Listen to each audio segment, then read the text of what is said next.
మోదీ మాట్లాడుతున్నారు. ఆ లైవ్ ఇప్పుడు చూద్దాం.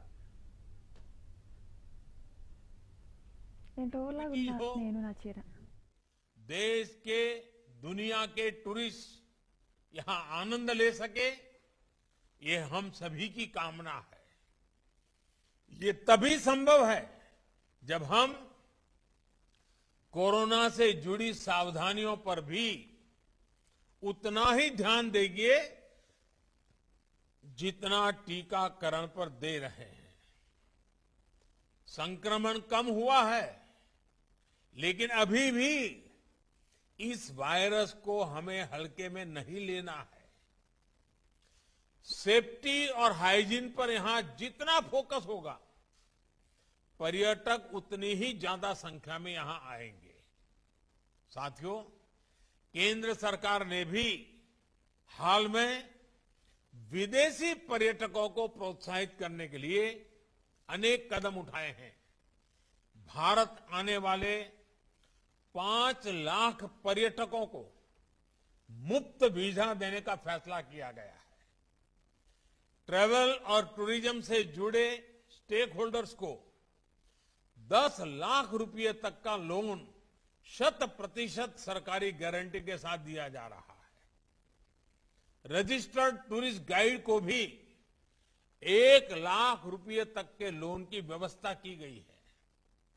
केंद्र सरकार आगे भी हर वो कदम उठाने के लिए प्रतिबद्ध है जो देश के टूरिज्म सेक्टर को तेजी से आगे बढ़ाने में सहायक हो। साथियों, गोवा के टूरिज्म सेक्टर को आकर्षक बनाने के लिए वहां के किसानों, मछुआरों और दूसरे लोगों की सुविधा के लिए इंफ्रास्ट्रक्चर को डबल इंजन की सरकार की डबल शक्ति मिल रही है। विशेष रूप से कनेक्टिविटी से जुड़े इंफ्रास्ट्रक्चर पर गोवा में अभूतपूर्व काम हो रहा है। मोपा में बन रहा ग्रीन फील्ड एयरपोर्ट अगले कुछ महीनों में बनकर तैयार होने वाला है। इस एयरपोर्ट को नेशनल हाईवे से जोड़ने के लिए लगभग 12,000 करोड़ रुपए की लागत से 6 लेन का एक आधुनिक कनेक्टिंग हाईवे बनाया जा रहा है। सिर्फ नेशनल हाईवे के निर्माण में ही बीते सालों में हजारों करोड़ रुपयों का निवेश गोवा में हुआ है। ये भी बहुत खुशी की बात है कि नॉर्थ गोवा को साउथ गोवा से जोड़ने के लिए जूरी ब्रिज का लोकार्पण भी अगले कुछ महीनों में होने जा रहा है। जैसा कि आप भी जानते हैं, ये ब्रिज पणजी को मार्गों को जोड़ता है। मुझे बताया गया है कि गोवा मुक्ति संग्राम की अनोखी गाथा का साक्षी अगौड़ा फोर्ट भी जल्द ही लोगों के लिए फिर खोल दिया जाएगा।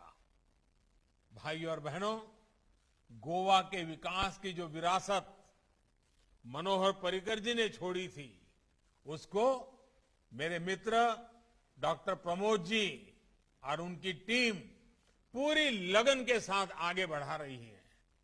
आजादी के अमृत काल में जब देश आत्मनिर्भरता के नए संकल्प के साथ आगे बढ़ रहा है, तो गोवा ने भी स्वयं पूर्ण गोवा का संकल्प लिया है। मुझे बताया गया है कि आत्मनिर्भर भारत स्वयं पूर्ण गोवा के इस संकल्प के तहत गोवा में 50 से अधिक कंपोनेंट्स के निर्माण पर काम शुरू हो चुका है।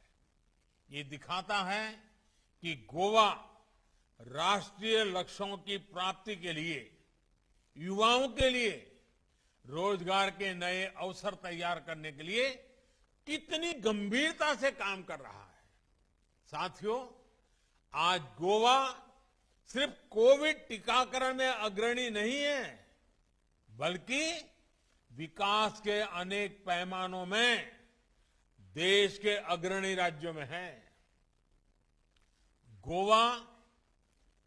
गोवा का जो रूरल और अर्बन क्षेत्र पूरी तरह से खुले में शौच से मुक्त हो रहा है। बिजली और पानी जैसी बुनियादी सुविधाओं को लेकर भी गोवा में अच्छा काम हो रहा है। गोवा देश का ऐसा राज्य है जहां 100% बिजलीकरण हो चुका है। हर घर नल से जल के मामले में तो गोवा ने कमाल ही कर दिया है। गोवा के ग्रामीण क्षेत्र में हर घर में नल जैसे जल पहुंचाने का प्रयास प्रशंसनीय है। ये जल जीवन मिशन के तहत बीते 2 साल में देश ने अब तक लगभग 5 करोड़ परिवारों को पाइप के पानी की सुविधा से जोड़ा है।